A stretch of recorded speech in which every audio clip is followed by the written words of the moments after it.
ایک عجیب و غریب بات کہنے جا رہا ہوں، لے کر جاؤ آج۔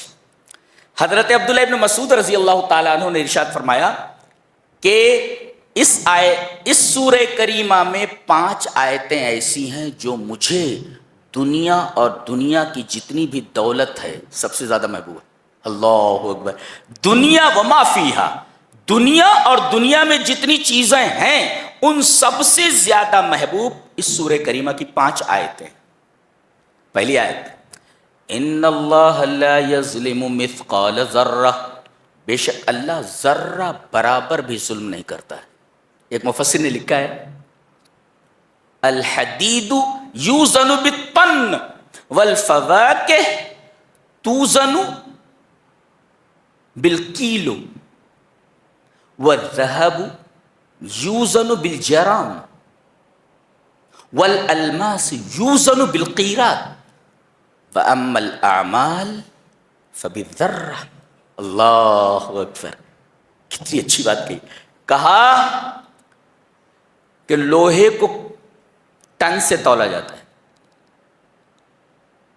سبزیوں کو اور پھلوں کو کلو سے تولا جاتا ہے، سونے کو گرام سے تولا جاتا ہے، الماس اور ڈائمنڈ کو قیرات سے، کیرٹ سے تولا جاتا ہے، لیکن اعمال کا وزن ذرے سے تولا جائے گا قیامت کے دن۔ اللہ اکبر۔ اللہ ہم گنہگاروں کو معاف فرما میرے، ہم حساب نہیں دے سکتے میرے، ہم حساب نہیں دے سکتے۔ ذرے سے تولنے پر آ جائے تو کیسے بچ سکتے ہیں ہم لوگ؟ ہاں، ذرے سے تولا جائے گا۔ ان اللہ لا یظلم مثقال ذرہ، اللہ ذرہ برابر کسی کے اوپر ظلم نہیں کرتا۔ ایک یہ، اور دوسرے ان تجتنبوا کبائر ما تنہون عنہ نکفر عنکم سیئاتکم، اگر تم بڑے بڑے گناہوں سے بچتے رہو تو بڑے بڑے گناہوں سے بچنے کی وجہ سے چھوٹے چھوٹے گناہ ایسے ہی معاف کر دیتے ہیں۔ اللہ، یعنی بڑے بڑے گناہوں سے اپنے آپ کو بچانا یہ سبب ہے چھوٹے چھوٹے گناہوں کا بخش دیا جانا۔ بڑے بڑے گناہوں سے بچو۔ بڑے گناہ کسے بولتے؟ بڑا گناہ اسے کہتے ہیں جس کے اندر 3 باتیں ہیں۔ ایک تو اس پر حد شرعی ہو، جیسے چوری، حد شرعی کیا ہے؟ ہاتھ کاٹ دیا جائے، برابر؟ تو جس پر حد شرعی ہو وہ بڑا گناہ ہے۔ زانی ہے، رجم کر دیا جائے۔ شادی شدہ نہیں ہے تو کوڑے لگائے جائے، یہ حد ہے۔ حد شرعی ہو تو بڑا گناہ ہے۔ اور دوسرے، جس گناہ کے اوپر لعنت اللہ کی ہو، فرشتوں کی لعنت ہو، انسانوں کی لعنت ہو اور اللہ کا غضب ہو، کہا گیا یہ کام کرو گے تو اس پر اللہ کی لعنت ہے، یہ کام کرو، جیسے علم کو چھپانا، کہا گیا یلعنہم اللاعنون، دنیا میں جتنے بھی لعنت کرنے والے سب لعنت کرتے، اور اللہ تبارک تعالیٰ کا غضب ان کے اوپر ہوا۔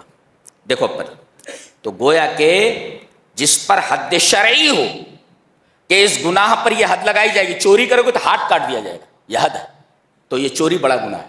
زنا کرو گے تو یا تو رجم کر دیا جائے گا اگر شادی شدہ ہو، اور اگر غیر شادی تو کوڑے لگائے جائیں گے، تو چونکہ اس کے اوپر حد شرعی لہذا یہ بڑا گناہ ہے۔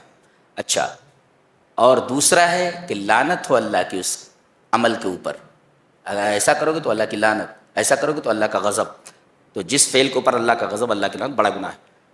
اور تیسرے، جس پر جہنم کی وعید ہو کہ اگر ایسا کرو گے تو جہنم میں جاؤ گے۔ یہ 3 چیزیں جس عمل میں پائی جائیں وہ بڑا گناہ ہے۔